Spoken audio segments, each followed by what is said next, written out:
Pennywise, the Clown in the Sewer. Part 1. The Monster We Invented.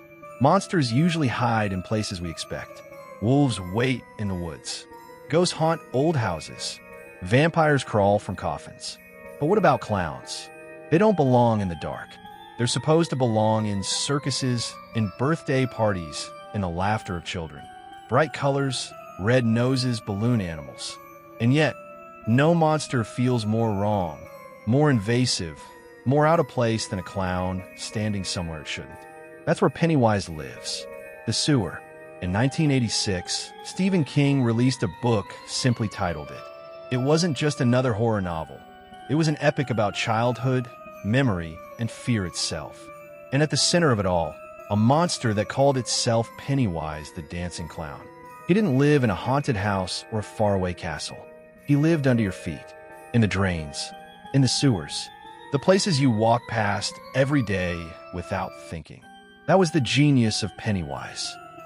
He wasn't lurking in a place you avoided. He was waiting in the places you trusted. A clown in a sewer, smiling up from the grate, holding a balloon. And once you saw him, you never forgot. The fear of clowns. But Pennywise wasn't just a story. He was the embodiment of something that already existed, an old fear with a new face. Coulrophobia, the fear of clowns, is not as rare as people think.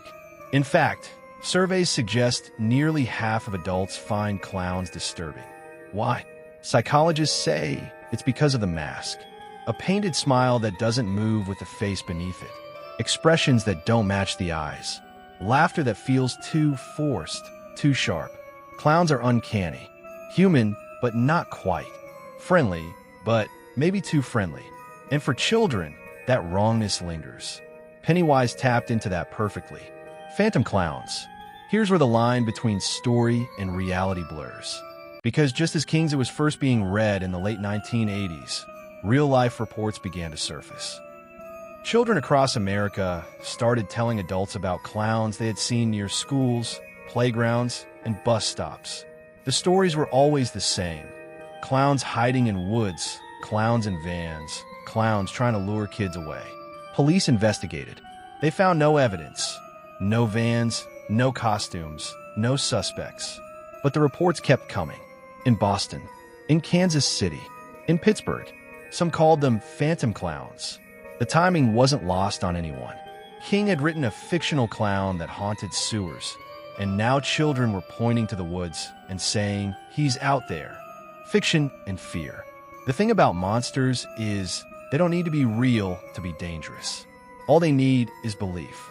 Pennywise wasn't real, but he became a symbol. A face children already feared, grafted onto rumors that spread like wildfire. And parents believed too, because nothing is more terrifying than the idea of a predator in makeup waiting near your child's school. By the early 1990s, Pennywise wasn't just a character in a book anymore. He was an icon of fear. The miniseries adaptation in 1990, with Tim Curry's unforgettable grin, only cemented it. And with every retelling, every whisper, every glimpse of red balloons tied to storm drains, Pennywise became more than fiction. He became folklore. Part 2. When the clowns came out of the woods. Stories spread faster than facts. A child whispers about a clown in the woods, and by the end of the day, a whole schoolyard swears they saw him too. That's the power Pennywise tapped into. Not just a monster, but an idea. And once an idea is loose, it's nearly impossible to cage again. By the 2010s, the idea of the killer clown wasn't just fiction anymore. It was walking our streets. The first sightings, it started small. In August 2016, in Greenville, South Carolina, children claimed clowns were trying to lure them into the woods near their apartment complex.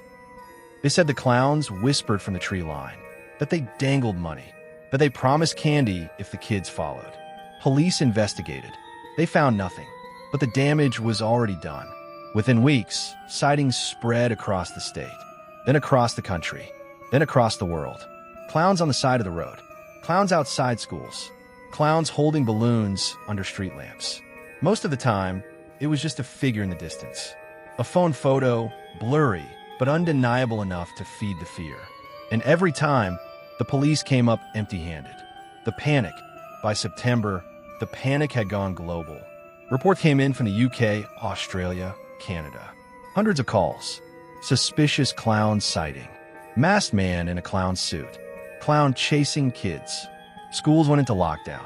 Parents refused to let children walk home alone. In some towns, police banned clown costumes altogether. News anchors shook their heads, warning people not to panic, but running the footage anyway. And every broadcast made it worse. Because when you see something enough, you start looking for it everywhere. That's how myths survive. The copycats. Of course, most of it was fake. Teenagers buying cheap clown masks, standing in parking lots for TikTok views. People looking for attention, riding the wave of fear. But mixed in with the hoaxes were the sightings nobody could quite explain.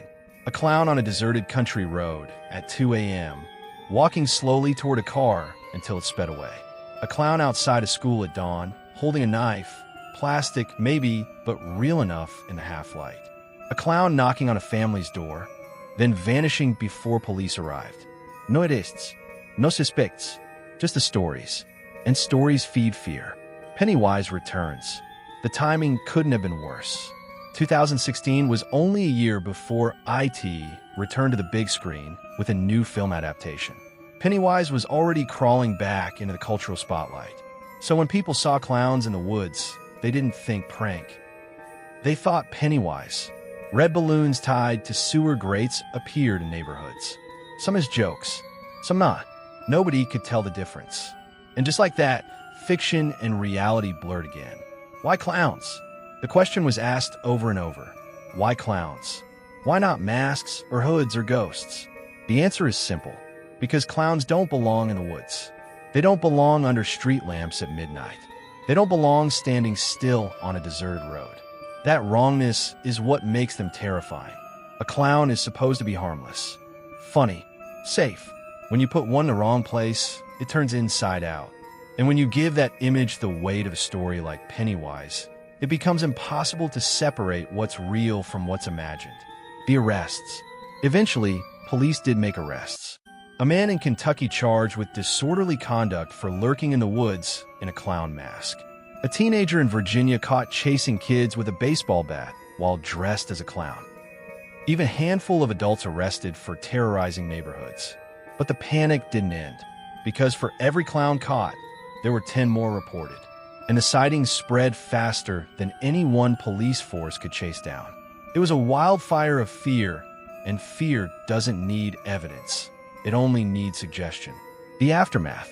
By the end of 2016, the clown panic burned itself out. Halloween came and went. The news cycle shifted, but the memory stuck. For months, children had been told to stay inside. Adults had checked their yards twice before bed. Schools had warned about strangers in masks. And behind it all, lurking unspoken, was the shadow of Pennywise. The clown in the sewer. The clown in the woods. The clown in your nightmares. The idea that eats. Here's the unsettling part.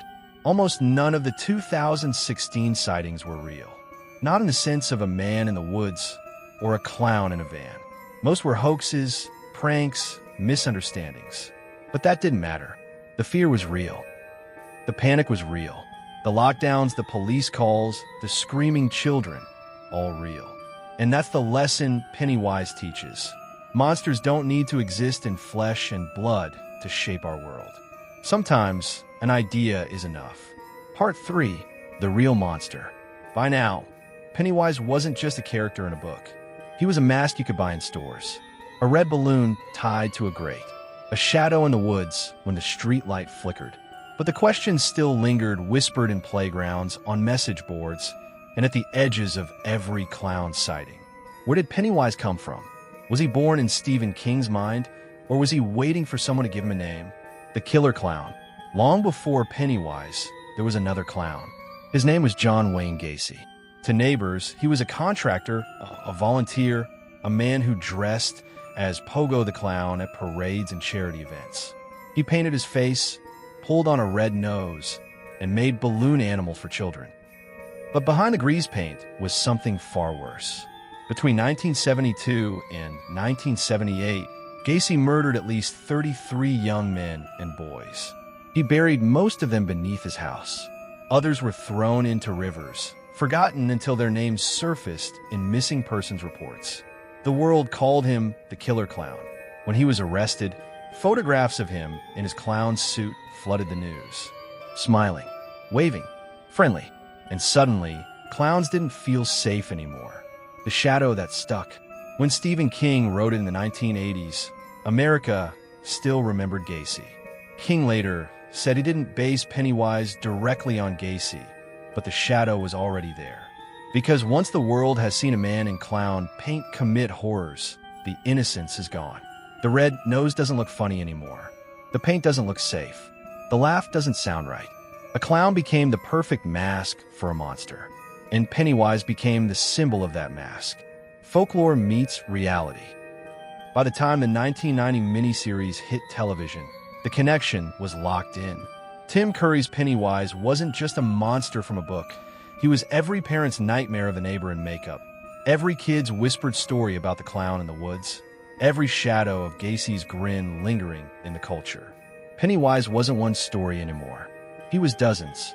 He was phantom clowns in the 80s. He was red balloons tied to sewer grates.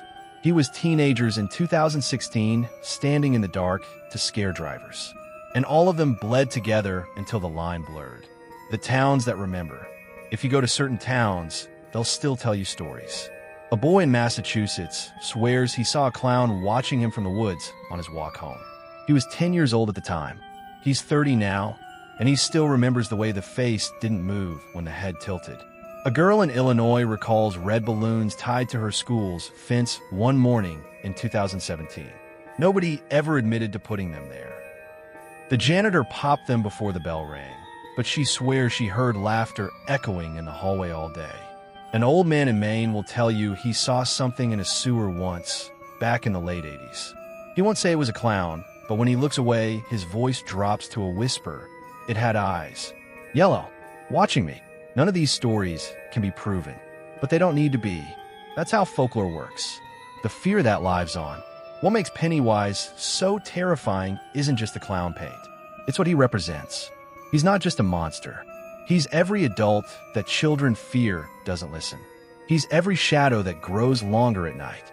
He's every whispered rumor turned real. And most importantly, he's every mask we trust that hides something underneath. That's why he works. Because you don't need to believe in Pennywise to feel uneasy when you see a clown where one doesn't belong. The balloon in the dark. There's a story that circulates online. It's never sourced. No one knows if it's true. A man was walking his dog late at night in 2018. As he passed a storm drain, something red floated up against the grate. A balloon. He froze. The balloon pressed harder against the bars, as if something was pushing it from below. The dog growled, pulled at the leash, wanted to run. The man said later he heard something. Not a voice, not words, just the faint sound of a laugh, distorted, like it was echoing up through water. He ran. He didn't look back. The next morning, the balloon was gone. The conclusion. So is Pennywise real? No, not in the way we think of monsters. He isn't hiding in the sewers, waiting to bite your arm off. He isn't an alien spider lurking beneath Derry, Maine. He isn't a shapeshifter feeding on fear. But he's real in a way that matters more. He's real in the panic of 2016, when schools shut down because of clown sightings. He's real in the nightmares of kids who saw red balloons tied to sewer grates. He's real in the shadow of John Wayne Gacy, who showed us the monster behind the grease paint. Pennywise is a mask, a story, a symbol, and stories don't die. They wait. So the next time you walk past a sewer grate and see something red caught in the bars, don't lean too close. Don't laugh it off. Don't tell yourself it's just trash caught in the wind. Because once a story escapes, it doesn't go back. And sometimes, the clown in the dark is more than a story. Sometimes, it's waiting for you.